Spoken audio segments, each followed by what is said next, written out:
Hello दोस्तों, मेरा नाम है धीरेन्द्र सिंह। आज की मैक्रो इकोनॉमिक्स की वीडियो बहुत ज़बरदस्त होने वाली है। मनी और बैंकिंग का चैप्टर हम यूनिट स्टार्ट करने वाले। मनी और बैंकिंग काफ़ी बढ़िया यूनिट है ये। 6 मार्क्स की आती है आपके पेपर में। चैप्टर 5 लेकिन जो आपका है संदीप गर्ग के हिसाब से, पहले हम मनी के ऊपर बात करेंगे, फिर बैंकिंग के ऊपर बात करेंगे, ठीक है। लेकिन जो आज की वीडियो है वो मनी के ऊपर है बेसिकली। तो मनी के बारे में अच्छे से आज हम समझेंगे, इस पूरे चैप्टर को क्लियर करेंगे।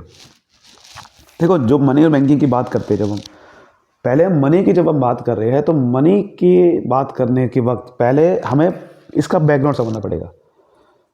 पहले जो लेन देन होता था किसी भी सामान को खरीदने के लिए, वो मनी से नहीं होता था। पहले जो लेन देन होता था वो सामान के बदले में ही सामान आपका लेना देना होता था, कि बदले में आप सामान दे दो, हम आपको जो भी आपको ज़रूरत है हम आपको दे देंगे। उसे बोलते थे बार्टर सिस्टम। पहले हमारे जो कंट्री में क्या चलता था, बार्टर सिस्टम, यानी कि सामान के बदले में सामान दे दो, ठीक है। सिंपल भाषा में अगर इसको डेफिनेशन देखें तो क्या है, एक्सचेंज ऑफ गुड्स। गुड्स को एक्सचेंज करना फॉर गुड्स, लिखा हो ना कि भाई गुड्स को गुड्स के बदले में गुड्स एक्सचेंज कर दे। कि भाई सपोज करो कि आपको चाहिए वीट, एक फार्मर है, ठीक है, उसको मान लो वीट बेचना है, ठीक है। इसको एक फार्मर को वीट बेचना है, और एक दूसरा बंदा है, एक बंदा है ए, उसको चाहिए वीट, लेकिन उसको बदले में क्या चाहिए, उसको बदले में बेसिकली देखो, इसको तो वीट चाहिए लेकिन ये बदले में राइस बेचना चाहता है। ऐसे ही ये राइस चाहिए इसको, लेकिन वीट बेचना चाहता है। तो इसको वीट चाहिए तो ये वीट दे देगा इसे, और इसे राइस बेचना था और इसे राइस खरीदना भी था, ठीक है ना। इसे राइस खरीदना भी था और इसे राइस बेचना था, तो ये बदले में क्या दे देगा, राइस। तो इसको इसकी भी ज़रूरत पूरी होगी, इसको भैया राइस मिल गया वीट के बदले में, और इसकी भी ज़रूरत होगी, इसको वीट मिल गया राइस के बदले में। तो ये बार्टर सिस्टम इस तरीके का होता है, ठीक है। तो ये बार्टर सिस्टम होता है, और बार्टर सिस्टम को हम सीसी इकोनॉमी भी बोलते हैं, मतलब इसको सीसी इकोनॉमी भी बोलते हैं। सीसी इकोनॉमी का मतलब सी फॉर कॉमोडिटी, यानी कि सामान के बदले में सामान देना, तो सीसी हो गया, ठीक है। तो इस तरीके से बार्टर सिस्टम हमारा वर्क करता है। उसके बाद देखिए, इसमें टॉपिक आता है कि बार्टर सिस्टम वहाँ काम करता है जहाँ पर डबल कोइंसिडेंस ऑफ बॉन्ड्स होती है, ठीक है। It works when there is double coincidence of bonds. जो मैं ऊपर बता रहा था, ये इसका मतलब वही है, डबल कोइंसिडेंस ऑफ बॉन्ड्स, यानी कि एक कोइंसिडेंस होना कि यार इसको वही चाहिए था, ठीक है, इसको वही चाहिए था वो मिल रहा है, यानी इसको भी वही चाहिए था वो मिल रहा है, और दोनों की जरूरत पूरी होगी। इस चक्कर में गुड्स के बदले में गुड्स एक्सचेंज हो गया, यानी कि म्यूचुअल बॉन्ड्स, दोनों की एक म्यूचुअल बॉन्ड्स होना, दैट इज कॉल्ड। कि एक बार्टर सिस्टम से क्या हुआ कि दोनों की जो म्यूचुअल बॉन्ड्स है वो एक साथ सेटिस्फाई होगी। इसको वीट बेचना था लेकिन राइस चाहिए था, तो उसको राइस मिल गया, और इसको बेसिकली राइस बेचना था और वीट भी चाहिए था, इसलिए वीट खरीद रहा ना वो सामने वाले से। तो इसलिए क्या हुआ कि वीट के बदले में इसे राइस बेच पाया ये, एंड इसे राइस के बदले में वीट भी बेच पाया ये भी। तो ये दोनों की बॉन्ड्स फुलफिल हो जाना एक साथ, उसे डबल कोइंसिडेंट बॉन्ड्स बोलते हैं। इसको ऐसे बोलेंगे साइमल्टेनियस, यानी कि एक साथ, simultaneous fulfilment of mutual bonds, दोनों की एक साथ इच्छाएं पूरी हो जाना, बायर और सेलर की दोनों की एक साथ इच्छा पूरी हो जाना, that is called double coincidence of bonds. इसकी वजह से बार्टर सिस्टम एग्जिस्ट करता है। अगर ये नहीं होगा तो भैया ये क्यों लेगा। मान लो इसको चाहिए, इसको फार्मर को वीट तो बेचना है लेकिन राइस नहीं चाहिए बदले में, इसको राइस नहीं चाहिए, इसको चाहिए कोई मान लो कॉफ़ी। तो अब इसको अगर कॉफ़ी नहीं है इसके पास, तो भैया ये क्यों खरीदेगा, ये वीट बेचेगा, लेकिन बदले में अगर कॉफ़ी नहीं मिली तो वीट उसको क्यों बेचेगा, नहीं बेचेगा ना ये। तो इसलिए ये डबल अगर दोनों की एक साथ इच्छा पूरी होनी चाहिए, तभी ये बार्टर सिस्टम एग्जिस्ट करता है। अब बात करते हैं इस सिस्टम की जो लिमिटेशन है, ये जो बार्टर सिस्टम पहले चलता था और बार्टर एक्सचेंज था, उसकी क्या लिमिटेशन है, जिस वजह से ये बार्टर सिस्टम बंद करना पड़ा, ये बंद हो गया। सबसे बड़ी लिमिटेशन ये है, वही जो मैं आपको बता रहा था, lack of double coincidence of words. कई बार ऐसा होता है कि भाई उसको कुछ और चाहिए सामने वाले से, वो उसके बाद नहीं है, तो भैया फिर क्या होगा, वो बेसिकली नहीं बेचेगा सामान, सामने वाला भी नहीं खरीदेगा। तो इसलिए कई बार दोनों की इच्छाएं एक जैसी नहीं होती। कई बार ए मान लो एक बंदा है, ए कुछ और चाहता है, बी कुछ और चाहता है, तो वो फिर बाटा सिस्टम को लेकिन चलाने के लिए तो इन दोनों की इच्छाएं लगभग म्यूचुअल होनी चाहिए। कि मान लो ये वीट बेचना चाहता है और ये वीट खरीदना भी चाहता हो, अगर ऐसा नहीं होगा तो ये बाटा सिस्टम नहीं चलेगा। दूसरा होता है lack of common measure of value, यानी कि कई बार, लेकिन इसमें एक और दिक्कत आती है, मान लो दोनों एक साथ इच्छा है, मान लो ए और बी है, ए वीट बेचना चाहता है और वीट खरीदना भी चाहता है बी, बट प्रॉब्लम यह है कि अब वीट कितना ये बेचेगा। सवाल ये है 1 किलोग्राम 2 किलोग्राम, इसको 1 किलोग्राम चाहिए, 2 किलोग्राम चाहिए, कितना चाहिए ये तो पता नहीं, ठीक है ना। तो हम सिर्फ इसमें ये कह रहे हैं कि वीट इसको चाहिए और इसको वीट बेचना है, तो बाटा सिस्टम है, बट कितना, सवाल ये है। हो सकता है कि ये 1 किलो इसके पास वीट है बट इसको चाहिए 2 किलो, तो गड़बड़ होगी ना, कैसे बेच पाएगा वो। तो इसलिए कॉमन मेजर ऑफ वैल्यू नहीं होता, हम सिर्फ गुड्स की बात करें, बट गुड्स को मेजर भी तो करना पड़ेगा ना, कितना गुड्स, 1 किलो 2 किलो, ये बहुत बड़ी प्रॉब्लम है। तो इसमें जो रेशियो है, इसमें जो कई बार सामने वाले को चाहिए 2 किलो लेकिन इसको 1 किलो खरीदना पड़ जाएगा उस चक्कर में, तो उसकी वांट्स पूरी तरह सेटिस्फाइड नहीं हो पाएगी, तो इसलिए बाटा सिस्टम का फ़ायदा नहीं हुआ ना। फिर lack of standard of deferred payment. Deferred payment का मतलब होता है उधार में पेमेंट, कि भाई फ्यूचर में पैसा दे दूंगा, ठीक है। इसको बोल सकते हो क्रेडिट ट्रांजेक्शन, कि ज़्यादातर आपको पता है कि उधार में ट्रांजेक्शन आजकल होती है कि भाई आज सामान खरीदा, पैसा दे दूंगा फ्यूचर में, बट इसमें ऐसा कोई सिस्टम ही नहीं है। आपको ऐसा कोई सिस्टम ही नहीं है आपका कि भाई आपको फ्यूचर में पैसा दे दूंगा, ठीक है। चलो मान लो कह भी देता है, मान लो जो ए है ये कह देता है कि भाई आपको वीट चाहिए ना, आप पहले मुझे बदले में राइस दे दो, मैं आपको वीट दे दूंगा 1 महीने के बाद, कह दिया उसने। लेकिन क्या 1 महीने के बाद उसको वीट रेडी पड़े होंगे, ऐसा ज़रूरी है? नहीं, हो सकता है 1 महीने के बाद उसका वीट रेडी ही ना हो, वीट खराब हो जाए या उस क्वालिटी के ना हो। तो इसलिए स्टैंडर्ड और डेफर्ड पेमेंट यहाँ पर काम नहीं कर सकता ज़्यादा। उसके बाद स्टोर वैल्यू भी बहुत बड़ी प्रॉब्लम है, कि हम इसको बाटा सिस्टम में जो होता है ना, बाटा सिस्टम में जो किसी की वेल्थ या किसी का जो पैसा है वो क्या है, गुड्स ही है। अब गुड्स को स्टोर कई बार ज़्यादा देर तक नहीं कर सकते, बहुत सारे गुड्स होते हैं वो ज़्यादातर, जैसे कि अगर मिल्क की बात करें, वेजिटेबल की बात करें, ये इसकी जो पेरिशेबिलिटी है वो बहुत ज़्यादा होती है। पेरिशेबिलिटी का मतलब बहुत जल्दी ये ख़राब हो जाते हैं, तो ज़्यादा देर तक इसको स्टोर नहीं कर सकते, तो इसलिए बहुत सारे इसकी स्टोर वैल्यू नहीं होती, जिस वजह से हमारा जो टाइम है, वो पैसा है, वो बहुत वेस्ट होता है। या फिर स्टोरेज करने के लिए आपको क्या करना पड़ेगा, एक वेयर हाउस खरीदना पड़ेगा, गोडाउन खरीदना पड़ेगा, या तो गोडाउन खरीदना पड़ेगा, उसके लिए बहुत ज़्यादा पैसा लगेगा, बहुत ज़्यादा टाइम लगेगा। तो ये बहुत बड़ी प्रॉब्लम थी बाटा सिस्टम में, कि डबल कोइंसिडेंट वांट्स नहीं होती, कई बार कॉमन मेजर वैल्यू नहीं होता, डेफर्ड पेमेंट का सिस्टम नहीं होता, स्टोर वैल्यू नहीं होता। उस वजह से फिर हमारे सामने मनी आया, इसलिए मनी आया, इस कमियों को दूर करने के लिए।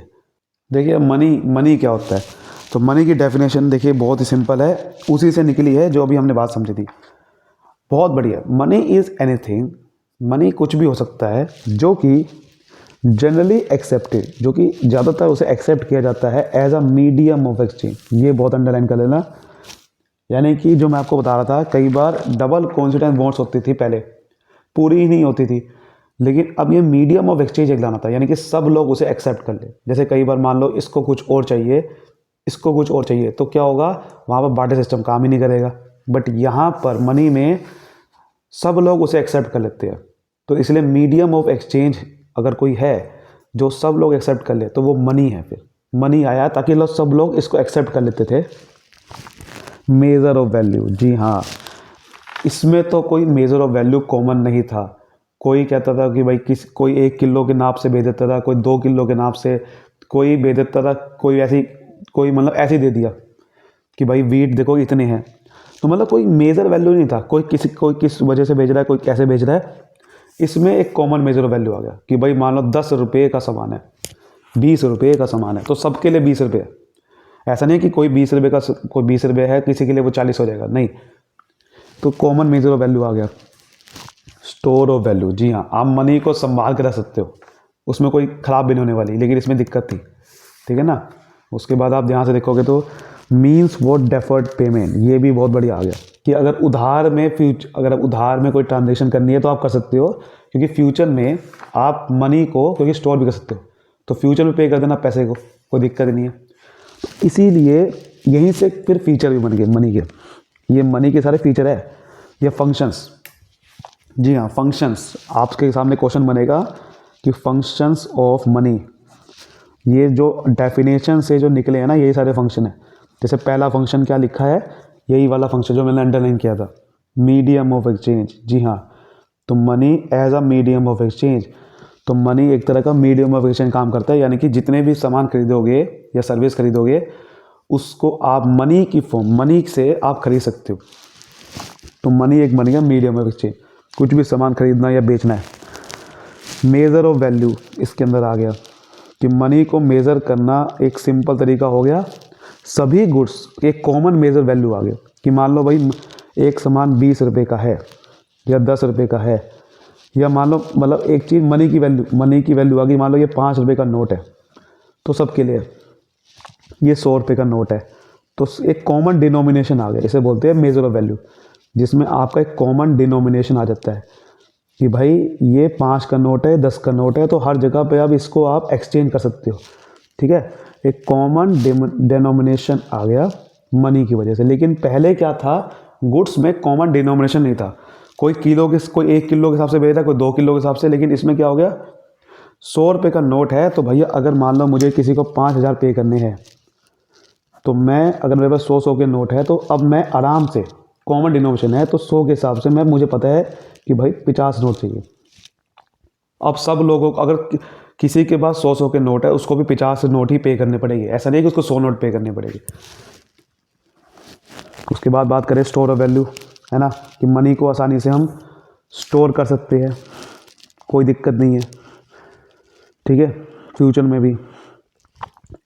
उसके बाद अगर हम बात करें वही स्टैंडर्ड ऑफ डेफर्ड पेमेंट, कि अगर आपको कोई उधार में ट्रांजेक्शन करनी है और फ्यूचर में पे करनी है कोई पैसा, तो फ्यूचर में भी आप मनी से आप पे कर सकते हो, ये है सबसे बड़ी बात इसके अंदर, ठीक है। अब बात करते हैं हमारा नेक्स्ट टॉपिक के ऊपर, जिसका नाम है लीगल डेफिनेशन ऑफ मनी। हमने मनी की तो बेसिक डेफिनेशन पढ़ ली कि मनी एक मीडियम ऑफ एक्सचेंज है, उसको स्टोर वैल्यू होती है, उसको हम डेफर्ड पेमेंट के तहत इस्तेमाल कर सकते हैं, ठीक है, कॉमन मेजर वैल्यू होती है, ये सब चीज़ें हम तो पढ़ ली। लेकिन लीगल डेफिनेशन क्या है? लीगल डेफिनेशन बेसिकली यही है कि money is what the law says is money, जो लॉ कानून कहेगा मनी के बारे में वो ही मनी है। अब देखो कानून क्या कहता है कि भाई देखो मनी 2 तरीके की हो सकती है, लीगल टेंडर मनी और unlimited legal tender. Legal tender आपने नाम सुना होगा। लीगल टेंडर का मतलब कि जो मनी के जो लीगली आप यूज़ कर सकते हो किसी भी उधार को चुकाने के लिए, या कोई भी आपके ऊपर ऑब्लिगेशन है चुकाने के लिए, और वो कोई मना नहीं कर सकता। अगर आप ये मनी इस्तेमाल कर रहे हो, किसी में दम नहीं है वो मना कर दे कि भाई मैं तो ये मनी इस्तेमाल मैं नहीं लेता। जैसे हमारे यहाँ पर आपको पता है कि भैया 2016 में मोनेटाइजेशन आया था, है ना। मोनेटाइजेशन पे क्या हुआ, नोटबंदी हो गई थी, और आपको पता है प्रधानमंत्री जी ने क्या कहा था कि आज से 500 और 1000 रुपये के नोट लीगल टेंडर नहीं रहेंगे। उन्होंने डेफिनेशन यूज़ कर दी कि भाई लीगल टेंडर नहीं रहेगा। इसका मतलब क्या है, नोट तो भैया रहेगी आपके पास, लेकिन उसका कोई फ़ायदा नहीं है, उसको कोई भी यूज़ नहीं करेगा पेमेंट करने के लिए। तो इसका मतलब अगर आपका 500,000 के नोट है वो मिट्टी हो चुकी है, तो कोई उसे एक्सेप्ट नहीं करेगा 500,000 के नोट। तो लीगल टेंडर अगर कोई हट जाता है तो भैया वो नोट ख़राब हो जाते हैं, तो कोई उसे एक्सेप्ट नहीं करेगा आपका नोट, और वो किसी काम की रहेगी। तो लीगल टेंडर मनी उसे बोलेंगे। वो भी 2 तरीके की होगी, लिमिटेड लीगल टेंडर। कुछ चीज़ें होती है जो लिमिटेड लीगल टेंडर सभी पेमेंट के लिए नहीं होती।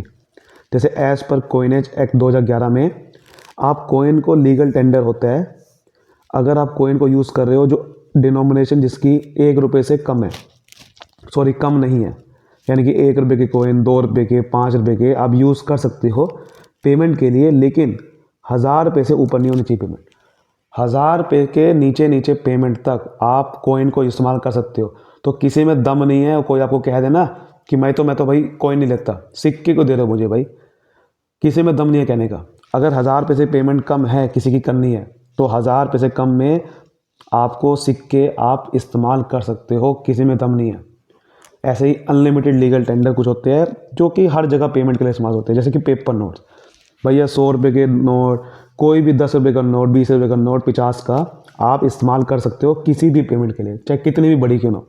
ये सरकार ने कह रखा है।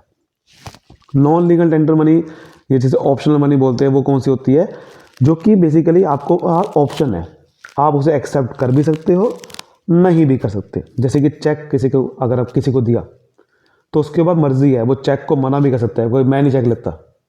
लेकिन आप ऐसे कोर्ट में जाकर केस ही कर सकते हैं कि भैया वो मैंने चेक दिया, चेक तो मनी होता है, ये चेक नहीं लिया, तो भैया कोर्ट वाला भी कहेगा भाई चेक एक ऑप्शनल मनी है, कोई लीगल टेंडर नहीं है। लीगल टेंडर उसे कहते हैं जिसके पास कोई ऑप्शन ही नहीं है, एक्सेप्ट करना पड़ेगा। But cheque, bank draft, bills of exchange, ये सब ऑप्शनल मनी होता है जिससे कोई बंदा एक्सेप्ट कर भी सकता है, नहीं भी कर सकता। जैसे कि बैंक मनी, जो बैंक मनी होते हैं, जैसे कमर्शियल बैंक जो क्रिएट करता है, आप जो बैंक में पैसा डिपॉजिट करते हो वो बैंक मनी होता है, वो भी ऑप्शन मनी है।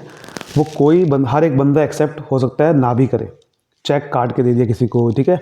तो बैंक मनी या जो भी ऐसी मनी होती है जो कि बेसिकली नोट नहीं है, पेपर नोट नहीं है, कॉइन नहीं है, तो वो एक्सेप्ट नहीं भी कर सकता सामने वाला, कोई दिक्कत नहीं हो सकती, ठीक है। अब हम बात करते हैं मनी सप्लाई के ऊपर। जी हाँ, नेक्स्ट टॉपिक सबसे इंपॉर्टेंट, मनी सप्लाई क्या होता है। ठीक है, मनी सप्लाई का मतलब ये है कि टोटल वॉल्यूम, टोटल मनी जो है वो पब्लिक के पास कितनी है at a particular point of time in an economy. एक पर्टिकुलर पॉइंट ऑफ टाइम में, सपोज करो मैं कह रहा हूँ कि इस डेट तक टोटल वॉल्यूम मनी की जो टोटल वॉल्यूम है, जितनी भी मनी है पूरी कंट्री के अंदर, वो पब्लिक के पास कितनी है, वो मनी सप्लाई होता है। ठीक है, इसके फीचर की बात करें तो ये बेसिकली इसमें बताते हैं सिर्फ मनी हेल्ड बाय पब्लिक की बात करें, जो पब्लिक के पास मनी है पूरी इकोनॉमी में, सिर्फ उसकी बात कर रहे हैं। इसमें हम कोई ये बात नहीं कर रहे कि ना तो गवर्नमेंट की बात कर रहे हैं, तो गवर्नमेंट की बात नहीं कर रहे गवर्नमेंट के पास मनी कितनी है। हम ये भी बात नहीं कर रहे कि बैंकिंग सिस्टम के पास मनी कितनी है, तो हम इसके बारे में बात नहीं कर रहे, हम सिर्फ बात कर रहे हैं पब्लिक के पास, हम सिर्फ पब्लिक की बात करें तो इसमें बात समझनी है। उसके बाद it is a stock concept. Stock concept को पता होगा, स्टॉक कॉन्सेप्ट क्यों है, क्योंकि इसमें बात करें at a particular point of time, जब कोई एक पक्की डेट होती है, जब हम कोई एक पर्टिकुलर पॉइंट ऑफ टाइम की बात करते हैं, मैं कह रहा हूँ कि मान लो 31 मार्च 2023 को मनी सप्लाई कितना है, तो एक पर्टिकुलर पॉइंट ऑफ टाइम आ गया ना, तो स्टॉक कॉन्सेप्ट कहते हैं। कंपोनेंट की बात करें तो मनी सप्लाई में क्या क्या आता है, एक तो आता है करेंसी हेल्ड बाय पब्लिक, जो करेंसी है पब्लिक के पास। करेंसी में क्या क्या आएगा, पेपर नोट्स, जैसे कि 500 के नोट, 1000 के नोट, वो तो बंद हो चुके हैं, ठीक है, 2000 का नोट, 100 का नोट, 200 का नोट, और कोइंस, 1 का सिक्का, 2 रुपये का सिक्का, 5 रुपये का सिक्का, 10 रुपये का सिक्का, ये सब आएगा। इसको आपको पता है फाइट मनी भी बोलते हैं। फाइट मनी क्यों बोलते हैं, क्योंकि वही है जो मैंने आपको बताया, लीगल टेंडर मनी है। फाइट मनी बोल दो या इसे लीगल टेंडर मनी बोल दो, एक ही बात है, क्योंकि ये मनी लॉ के अंदर लीगल टेंडर है। करेंसी नोट्स और paper notes, money which is under order from government to act as money, क्योंकि ये मनी वो वाली मनी है जो गवर्नमेंट ने ऑर्डर दे रखा है कि ये मनी इस्तेमाल होगी पूरे कंट्री के अंदर, ये वही है। या फिर अगर ये आपने कोई करेंसी बैंक में जमा कर दी तो उसे बोलते हैं डिमांड डिपॉजिट्स। डिमांड डिपॉजिट भी बैंक का मतलब, जो ही आपने करेंसी बैंक में अगर आपने जमा कर दिया वही, तो आपकी क्या बन जाएगी, डिमांड डिपॉजिट। डिमांड का मतलब, डिपॉजिट का मतलब यही है कि जब डिमांड करोगे तब वो पैसा निकाल सकते हो बैंक से आप, इसे नाम पड़ेगा डिमांड डिपॉजिट, कि कमर्शियल बैंक से आप जब चाहे उसे डिमांड करके पैसा निकाल सकते हो। तो ये भी इक्वली करेंसी नोट्स ही है एक तरह का, ठीक है, इक्वली मनी है वो भी। लेकिन इसके अंदर आपको ध्यान समझनी पड़ेगी, नेट डिमांड डिपॉजिट नहीं आते, इंक्लूड होते, खाली नेट डिमांड डिपॉजिट, यानी कि जो इंटर बैंक डिपॉजिट है वो एक्सक्लूड होते हैं। इंटर डिमांड बैंक डिपॉजिट क्या होता है, अगर कोई एक बैंक ने दूसरे बैंक के बिहाफ पे, ध्यान से बात समझना, एक बैंक ने दूसरे बैंक के बिहाफ पे डिपॉजिट रखा हुआ है किसी और बैंक के बिहाफ पे, वो उसके पास डिपॉजिट नहीं है, एक्चुअल में डिपॉजिट इसके पास होना चाहिए था, बट उसने इसके बिहाफ पे डिपॉजिट रख लिया पब्लिक का, तो ये फिर इंटर बैंक डिपॉजिट हो जाएगा, क्योंकि ये इसको पैसा इसको ट्रांसफ़र करना पड़ेगा। तो इंटर बैंक का मतलब जो किसी को ट्रांसफ़र करना पड़ता है वो वाले डिपॉजिट नहीं आने वाले, सिर्फ वो डिपॉजिट आएगा जो आपने एक्चुअल में बैंक में जमा कर रखे हैं और उसी बैंक से आप निकाल सकते हो।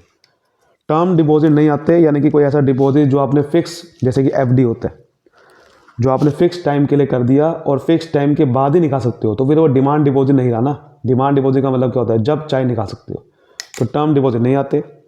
नेक्स्ट हम बात करते हैं सबसे important topic, measures of money supply. देखिए 1967 से 68 तक रिजर्व बैंक जो है ना, वो बहुत ही मेजर ऑफ मनी सप्लाई बहुत ही छोटा करता था, लेकिन 1977 के बाद उसके 4 मेजर्स है कि अगर मुझे ये पता करना है कि पूरी मनी सप्लाई इकोनॉमी में कितनी है, तो उसके 4 तरीके हैं। पहला है M1, पहला नाम दिया M1। M1 में क्या होता है, ये पहला और बेसिक मेजर होता है। It is a most liquid measure, liquid measure है, यानी कि इसमें हम क्या लेके, करेंसी कितनी है, कॉइन्स कितने पब्लिक के पास, करेंसी वही currency held by public.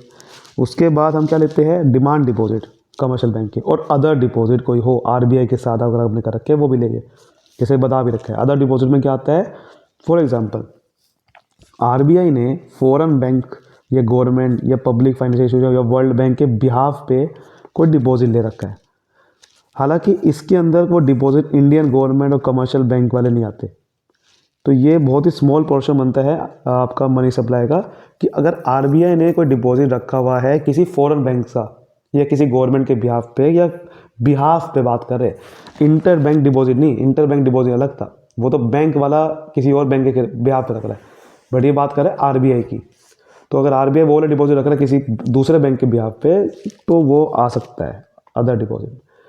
M2 में क्या आएगा, M2 में देखो M1 तो आएगा ही आएगा, लेकिन एक और चीज़ आ जाएगी, वो है saving deposit with post office saving bank. अगर कोई post office saving, post office का देखा आपको पता है सेविंग बैंक होता है, जो पोस्ट डाक खाना होता है, उसके अगर आपने वहाँ पर आपने डिपॉजिट करा है वो भी आएगा, ठीक है ना, इसलिए आपको ध्यान से समझना। तो saving deposit with post office saving is not withdrawable by cheque, so they do not come under demand deposit with bank. तो क्योंकि सेविंग डिपॉजिट जो है वो अलग है, वो आपका डिमांड डिपॉजिट में नहीं आता, बट सेविंग डिपॉजिट M2 में मेज़र करते हैं, इसके अंदर तो नहीं आने वाला वो नेट डिमांड डिपॉजिट में, लेकिन M2 में वो मेज़र करते हैं। अगर M2 में बात करें तो सेविंग डिपॉजिट भी लेंगे, लेकिन आपको पता है चेक से विड्रॉ नहीं होता, वो फिर भी लेते हैं।